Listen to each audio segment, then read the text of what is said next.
A gente vai falar de um assunto agora que pode atingir desde bebês até idosos ou pessoas em qualquer idade. É a reabilitação psicomotora. E quem conversa com a gente sobre esse assunto é a psicopedagoga Maria Carolina Lolli. Tudo bem? Tudo bem, Elaine. Bom, a gente vê que, assim, em várias fases da vida a pessoa pode ter um problema de motricidade e precisar desse tipo de reabilitação, né? Em que casos ela é mais usada, assim? Então, a psicomotricidade, né, é uma área relativamente nova, que é aliada também à psicopedagogia e à educação especial, mas é uma área específica. Então, existe um profissional especialista em psicomotricidade, que é o psicomotricista, que auxilia essas pessoas. Quem precisa disso? Geralmente, são pessoas que têm algum encaminhamento específico.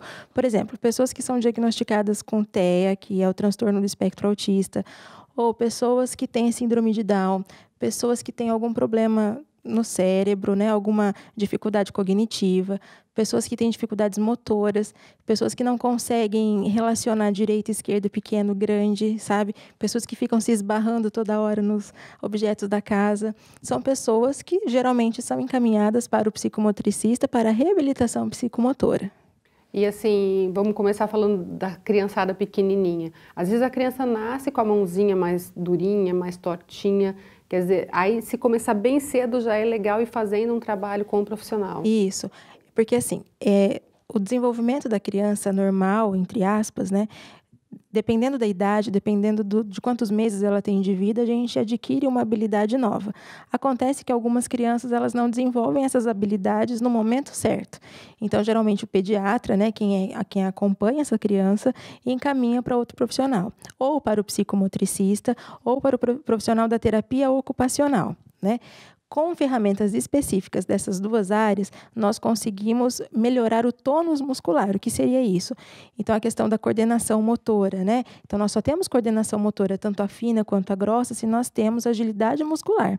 E isso nós só conseguimos fazer se a gente consegue integrar o nosso lado psicológico, né? Então, a psique, a questão da memória, a questão da visão, a relação que a gente tem entre visão e pegar alguma coisa, sabe? Esse instinto é relacionado, então, a essa área da psicomotricidade. Então, por isso que o profissional geral, né? Então, quer dizer, o médico, né? O pediatra, ele vai avaliar se é necessária essa reabilitação.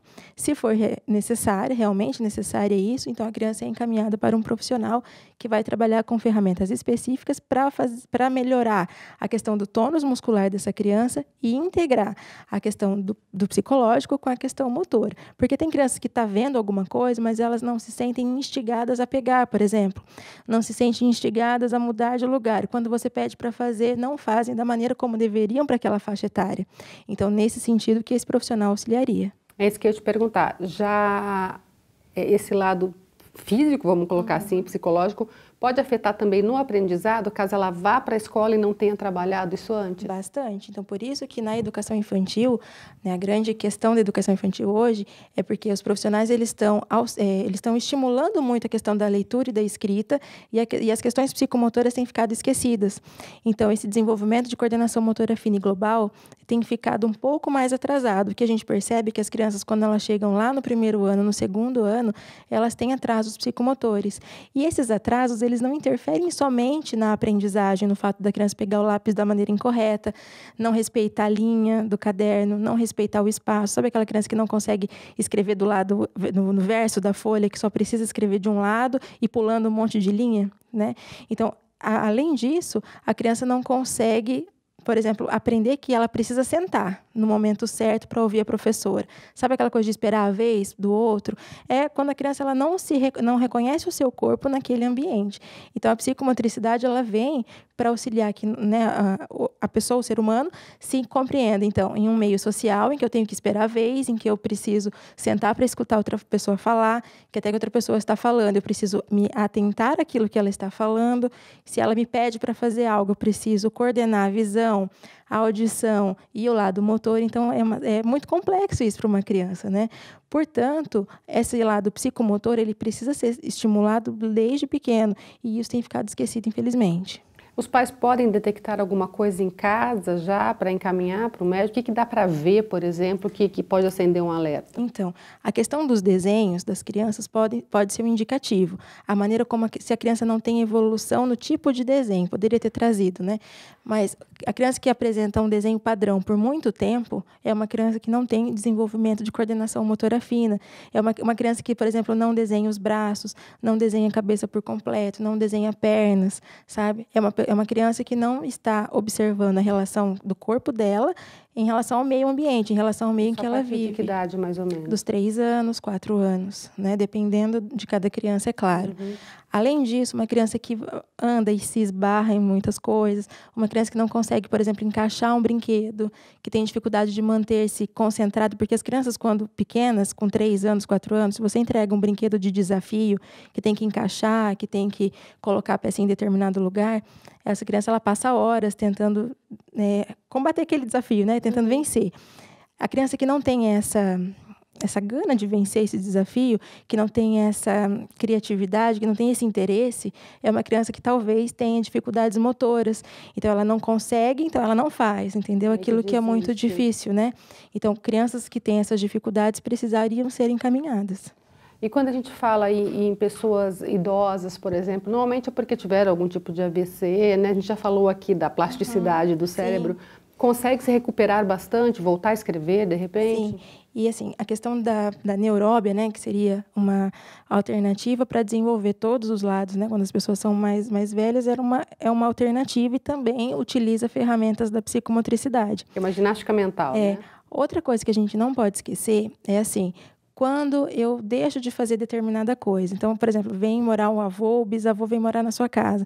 Então, você quer poupá-lo de fazer atividade, sabe? Então, ele não faz mais aquilo que ele estava acostumado a fazer. Então, o cérebro dele estagna, né? E, então, ele perde as habilidades motoras, inclusive. Nesse sentido, é que o psicomotricista, então, auxiliaria a voltar, né? A ajudar essa pessoa a realizar aquelas atividades que ela estava acostumada, no entanto, foi poupada. Então, por isso que é importante que, quando vem o vô morar junto, o bisavô, alguma pessoa mais velha, a gente estimule a fazer coisas motoras também, né? Não só ficar sentado assistindo TV, vendo, né, fazendo uma mesma atividade o dia todo. Nem que às vezes derrube alguma coisa, mas é porque é importante, motivar. Isso, porque a coordenação motora, a gente precisa de estímulo e nós precisamos reforçar essas conexões nervosas para que isso desenvolva e para que isso esteja funcionando até o fim da vida, né? Um outro caso em que se usa também são crianças com síndrome de Down, né? Também. Nesses casos, eles têm a coordenação motora fina um pouco prejudicada. Então, precisa dessa reabilitação para melhorar, no sentido de entender também as relações que existem entre o corpo, né? A percepção do corpo, a lateralidade, aquilo que é pequeno, que é grande, né? A questão do encaixar também, né? As questões motoras são importantes para essas crianças também. E, assim, é um trabalho que demora muito, é um trabalho, claro, depende de pessoa para pessoa, mas, tipo, criança consegue reagir melhor, a idade tem interferência nisso? Depende, Elaine, da condição em que a criança chega para o psicomotricista. Geralmente é feita sempre uma avaliação, independente se é criança, se é adulto, adolescente, idoso, né? A partir dessa avaliação, sim, com testes específicos da psicomotricidade, aí é traçado todo um perfil de tratamento. E a questão da demora também depende da resposta e depende do grau de comprometimento, né? Se está pouco comprometido, consequentemente, eu tenho avanços mais rápido.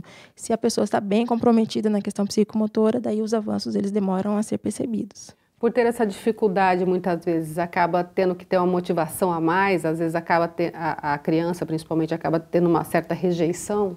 Sim, e assim, as atividades da psicomotricidade, elas geralmente não são atividades muito boas de serem feitas, né? São, por exemplo, recorte. Então, a criança que já tem essa dificuldade, ela rejeita, sabe?